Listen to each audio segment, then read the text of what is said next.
I know that I've really hurt a lot of people. In my mind, I'm thinking I'm protecting you, when in fact I hurt more people from just pulling away than from allowing them to see the good and the bad and the ugly and still deciding to love me. Hey guys, my name is Dana and welcome back to Dana's Diaries, the place where we talk about faith, poop, love, and everything in between.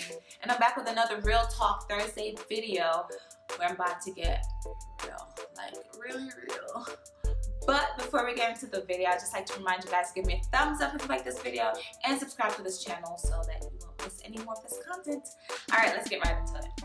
Alright, so I remember as a kid, I really liked this movie, Edward Scissorhands, with Johnny Depp and I think it was Winona Ryder. And in the movie, Edward is like this guy, pale skin, he has all these scars on his face, the hair is jet black. He had hands of blades. His fingers were like blades and knives and scissors, and on the outside he just looks scary. Like he looks like he could really do a lot of damage, but on the inside he was like super sweet and super nice, super talented, and you wouldn't get to know that unless you got past his blades. And you know, I think a lot of people connected to the movie because we all have that dual side to us where it's like we could be super nice and fun and friendly and sweet. On the other end, we have these blades in us that could really chop and really hurt. We know it's kind of like a love story where the girl falls in love with him. She sees his blades, she sees the potential for danger with him, but then she also sees his heart and she falls in love. But where I feel like I connect with him is I'm like him but flip. On the surface level, I'm like fun and bubbly and down to earth, and you know, I can really have a good time with people, have a great conversation.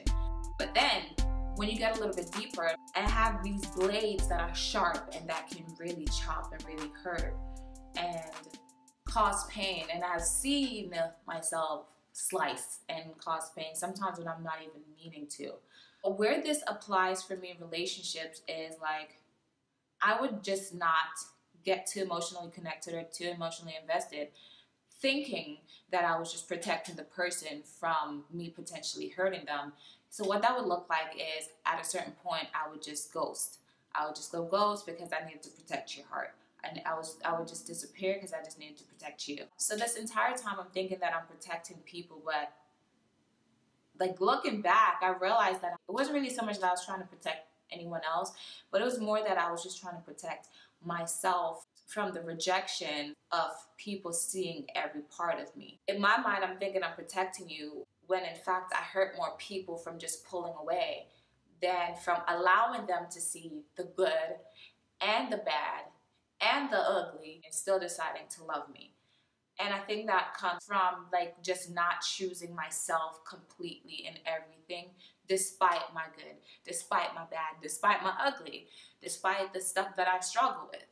I think it's just like starting here, like you gotta choose you first and not wait for somebody else to choose you. I know that I've really hurt a lot of people. I know I hurt a lot of people during that process. I have like personally apologized to quite a few people, but to anyone out there who I've hurt, who felt any pain because of my actions, I do want to apologize because that I'm sure is not fun and it's painful. So I'm so sorry to anyone who I really hurt. All right. Now with that being said, that's part one. Let's go to part two. I've shared this before in another video that I've been dating God, going on weekly dates with God for about 2.5 years. And by the way, you guys, I've mentioned it before, but I've been going on weekly dates with God for 2.5 years, and literally I've never ever paid for a single date. I'm gonna share that in another video one day, but going on these weekly dates with God, it gets so intense and it gets so deep. And oddly enough, surprise, surprise, I find myself doing the same thing to God that I would do to the men who I've hurt. I would just go ghost. I would just like not want to be in the presence of the Lord.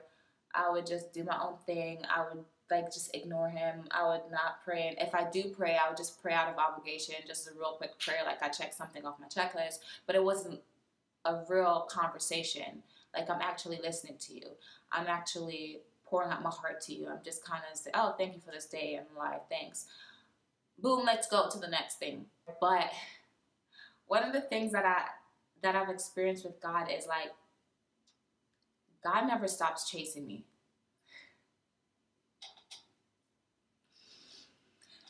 God doesn't stop pursuing me, even when I go ghost, even when I stop reading the word, even when I stop praying. Like, this is the craziest thing, and I say this, and some people probably won't believe me when I say this, but there will be times that I just don't want to deal with God, and God would literally just drop a scripture in my head that I haven't read before. Like, go to this particular scripture, and I pop it open, and I look at it, and it's exactly what I needed to hear, and I'm just like, yo, like, you don't stop. Somebody would just send me something, and it's like specifically in correlation with what is actually going on with my life. And I just feel like despite me ghosting God, despite me running away because of my own emotional issues, God doesn't stop chasing me down. He doesn't stop pursuing me. He doesn't stop letting me know that, yo, I love you. I love you.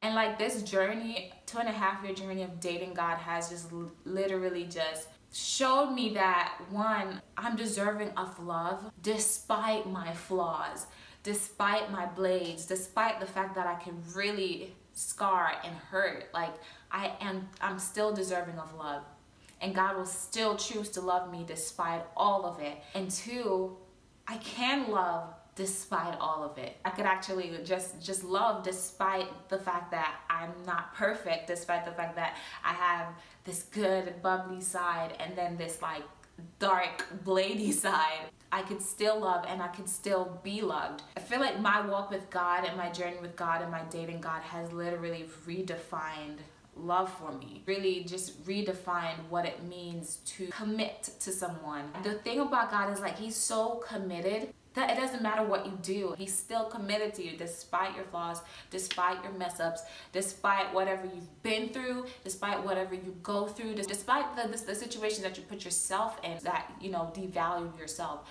God still sees immense potential and immense value in you. Understanding this has literally just changed the way I think, changed the way I think about myself, the way I view other people. And I'm just so grateful to have that opportunity to learn and to grow just in the presence of God, despite my flaws. You know, there's a song that Israel Houghton sings. It's called Reckless Love. It goes, oh, the overwhelming, never-ending, reckless love of God. Oh, it chases me down, fights till I'm found. It leaves the 99.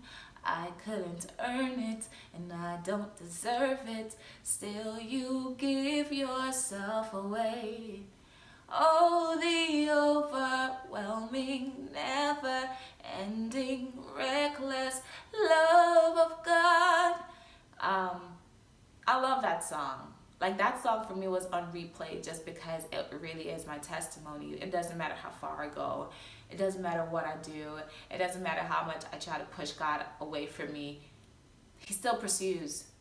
And he still meets me right where I am and shows me how much he loves me. And I just want to say, if you're somebody that's in a space where you're trying to figure out what love is, spending time with God will literally change your view on love.